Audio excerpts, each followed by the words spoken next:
देव, देश आणि धर्मासाठी विश्वात्मके देवे साधक मंडळी. रात्री म्हणजे शिव पार्वतीचं मिलन पण म्हणलं जातं आणि जीवाचा शिवाकडे प्रवास. शिव पार्वतीचं मिलन म्हणजे एका भक्ताची देवाकडे असलेली भक्ती, ह्याच्यामुळे महाशिवरात्री म्हटले. आता भगवान शिवचे लय भक्त होते ना, सगळेच होते ना, सर्वश्रेष्ठ तर रावण आहे. रावणाला ज्यावेळी म्हणजे शिव प्रसन्न झाले त्या दिवशीचा दिवस का असा मोठा मानला नाही? किंवा अनेक राक्षस आहे, भस्मासुर असेल, म्हणजे त्यांना जेव्हा शिव प्रसन्न झाले त्यावेळी का म्हणजे महाशिवरात्री सारखा एखादा मोठा दिवस केला नाही? कारण ह्या भक्तीत आणि त्या भक्तीत जमीन आसमानाचा फरक आहे. ही भक्ती म्हणजे जी असुरांनी केली ती स्वार्थ भक्ती, स्वार्थ ठेवून काहीतरी मिळवण्याच्या उद्दिष्टाने, आणि पार्वती मातेने केली ती फक्त आणि फक्त जीवात शिवाकडे पोहोचण्याचा प्रयत्न, ह्याच्यासाठी केलेली भक्ती. आता बघितलं तर म्हणजे 21वा युग आहे. ह्या युगात असा परमार्थ चालणे किंवा ह्या विचारावर चालणे, हा भाव जसा जसा येणे हे अशक्य आहे. किंवा आमच्यासारख्या पिढीने ह्यात म्हणजे हे आम्हाला मिळणं हे अशक्य आहे, तरी मिळतंय किंवा तसा भाव होतोय. उदाहरणार्थ थोडक्यात सांगायचं, आज महाशिवरात्री मी आहे किंवा माझे मित्र काय आहेत, एकाच शाळेत शिकलोय, एकाच गावात राहिलोय, ते शिवरात्री कशी साजरी करतात? काहीतरी ते पिऊन, डीजे लावून, नाचून, धिंगाणा करून, नुसता जय जयकार करून त्यांची शिवरात्री तशी चालली आणि आमची शिवरात्री हे चालली. मग असा भाव माझ्यात कसा काय तयार झाला? का तयार झाला? मी पण त्यांच्यातलाच आहे ना, मी पण तसंच करायला पाहिजे. जग सगळं म्हणजे आता जगात बघितलं सगळे कुठे चाललेत, कुठेतरी सोमेश्वर वगैरे किंवा जिथं शिवाचा अधिष्ठान आहे तिकडं धिंगाणा करत, डॉल्बी डीजे लावत, किंवा जिथे जे शिव मंदिर आहे तिथं डीजे डॉल्बी लावत, मोठमोठ्या पंक्ती देत, नुसत्या पंक्त्या असं चाललंय. किंवा तिथं जे कीर्तन वगैरे ते परमार्थिक ते वेगळ्या दृष्टीने होतात. आणि आम्ही असं का झालं? आपण ते एकच होतो तरी पण असं का झालं? ह्याच्या मागे एक शक्ती कार्य करते, ती म्हणजे प्रेम प्रेक्षेपण. शिवावाय म्हणजे आपण एका म्हणजे रावणाचं उदाहरण घेऊ. रावण हा शिवाचा सर्वात श्रेष्ठ भक्त होता, श्रेष्ठ. त्याला वेदांचं सगळं नॉलेज आहे, शिवाबद्दल सगळं माहित आहे, तरी त्याला राक्षस का म्हणलं? प्लस तो ब्रह्माच्या कोळीतला आहे, प्लस राहिलं तरी म्हणजे ब्राह्मण म्हणला पाहिजे, राक्षस का म्हटलं? एकच क्रिया झाली नाही प्रेम प्रेक्षेपणाची, सद्गुरूंची. वेद माहित आहे, सगळं माहित आहे. आपण जरी यात नसलो असतो, बाहेर असलो असतो, परमार्थ वगैरे कुठला भेटला असतं तर आपण वेद वगैरे सगळं जाणून घेतलं असतं, पण ती प्रेम प्रेक्षेपणाची क्रिया झाली असती का? नसती. एक म्हणजे सायंटिस्ट होतो, बर्बॅक नावाचा एक सायंटिस्ट होता.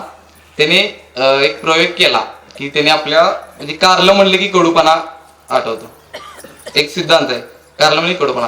त्याने काय केलं, कारल्याच्या झाडावर प्रेम प्रेक्षेपणाची क्रिया केली आणि त्यातला कडूपणा काढला. बघा, कारल्याचं होतं, कारलं म्हणजे काय गुण आहे? कडू. प्रेम प्रेक्षेप क्रिया करून त्यातला कडूपणा काढला आणि एक नवीन प्रजाती तयार केली की गोड कारलं. गोड गुण नाही टाकला, कडूपणा काढला. तसं आमच्यावरही बाबांनी त्याच प्रकारचे प्रेम प्रेक्षेपण केले. आम्ही पण तसेच होतो. आम्ही पण शिवरात्रीला डीजे लावून नाचणारेच होतो. आपण पण महाशिवरात्रीला काहीतरी ते भांग वगैरे पिणारेच होतो. पण तो गुण काढून घेतलाय आणि शुद्ध केले. कशामुळं? प्रेम प्रेक्षेपणामुळे.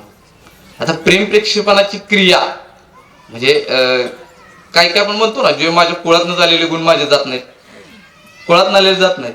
तसं सिंहाचं क्रूरता किंवा मांस म्हणजे मारणं वगैरे मनुष्य दिसो कोण पण दिसो, प्राणी हल्ला करणं हा त्या सिंहाचा कुळधर्म आहे, कुळातून आलेला आहे गुण. ते सुद्धा प्रेम प्रेक्षेपणामुळे नाहीच होते. तसे काय आपले गुण कुळातून आले, आमच्या पिढीपासून आले. हे करणं असेल किंवा बऱ्याच गोष्टी हे कुळापासून आले, किंवा असलं काय ऐकणं वगैरे हे आमच्यात नव्हतं तत्वात, कुळापासून आले. म्हणजे आपण त्या बर्बॅकला किती महत्व दिले विज्ञानाने आणि साधू संतांना का महत्व दिलं नाही? ते क्षणोक्षणी आपल्यावर प्रेम प्रेक्षेपण करतात, क्षणोक्षणी. सध्याला बघायला गेलं तर AI टेक्नॉलॉजीचं म्हणजे दिवस आहे. AI म्हणजे काय, त्याला काही जरी विचारलं तरी पटकन येतंय. आपण म्हणतो जग म्हणजे विकसित झालाय किंवा जगात फार पश्चिमात्य देशांनी फार विकास केलाय. आपले ऋषीमुनी तेच होते ना, काही विचारा लगेच फीडबॅक प्लस इमोशन हार्मोन सगळं देऊ ना. हे फक्त माहिती देऊ शकते, इमोशन देऊ शकतात का? नाही. म्हणजे जुने वगैरे आम्हाला ज्यावेळी आजोबा वगैरे असं कथा सांगायचे की असाच होता राक्षस आणि त्याच्या मागं बाण रामाने सोडला की तो इकडे तिकडे पळा तर बाण त्याच्या मागच जायचा, तो कुठेतरी पळा तर आम्ही हसायचो. असं असतं काय? राक्षस बाण असं सोडलं तर सरळ जाणार ना, इकडे गेलो त्याच्या मागं कसं काय नाही, हसायचं. असं थोडीच असतं. आता या टेक्निक मध्ये मिसाईल ती कॅप्चर केले की सेन्सरनं कुठे पण जाऊन मिसाईल लगेच जाऊन धडकते. म्हणजे आपण जे अज्ञान होतं त्याला विज्ञान, म्हणजे आमची पिढी ते मानणारी पिढी होती, कुठली वैज्ञानिक विज्ञानाला मानणारी पिढी होती. तरी सुद्धा बाबांनी आमच्यावर असे संस्कार केले की आम्ही ते विज्ञानाआधी आता आम्हाला अध्यात्म आठवते. जसं की आता आधी आम्हाला वाटायचं की असं थोडीच असतं, तिथं महायुद्ध चाललं म्हणजे महाभारत चालू निघतोय, संजयला दिसतंय, हास्यास्पद वाटायचं ना. आता फोन बघितल्यावर खरंच आहे. मग ते आधी झाले काही आधी झाले, मग हे आधी आले की ते आधी आले. पाश्चिमात्यांनी कधी शोध लावलाय? आता सनातनी कधी लावलाय? लई दिवस झाले, कुठंच तुलना होत नाही. थोडक्यात काय, हे प्रेम प्रक्षेपण ज्यावेळी आपल्यावर हाय म्हणून आपण मुक्तीच्या दिशेने, आपण कोणत्याच गोष्टीत अडकत नाही, परमार्थ असो प्रपंच असो कोणत्या दिशेत. आणि हेच प्रेम प्रक्षेपण आपल्याला तारणार आहे. आणि हेच प्रेम प्रक्षेपण अखंड काल राहण्यासाठी बाबांनी वेगवेगळे स्तोत्र करून दिले. आपल्याच म्हणजे वेगवेगळे स्तोत्र करून आपलंच प्रेम, म्हणजे मला थोडक्यात सांगायचं, आपण ज्यावेळी नाम वगैरे घेतो किंवा साधू संतांच्या विचारात राहिल्यानंतर मुक्तीच्या दिशेने मार्ग चालतो. मुक्तीच्या वेदशास्त्र किंवा हे बाकीचे जे बाहेर चाललंय ते करून त्या दिशेने जात नाही. ते झालं असतं तर म्हणजे रावणाला लगेच आता त्याने वेदशास्त्र वगैरे त्याला रामाचं महत्व कळलं असतं, रामाचं चरित्र वगैरे सगळं समजलं असतं आणि तो लगेच शरण गेला असता. पण ते झालं नाही. ते कोणाकडलं मारुती रायाला कळलं का?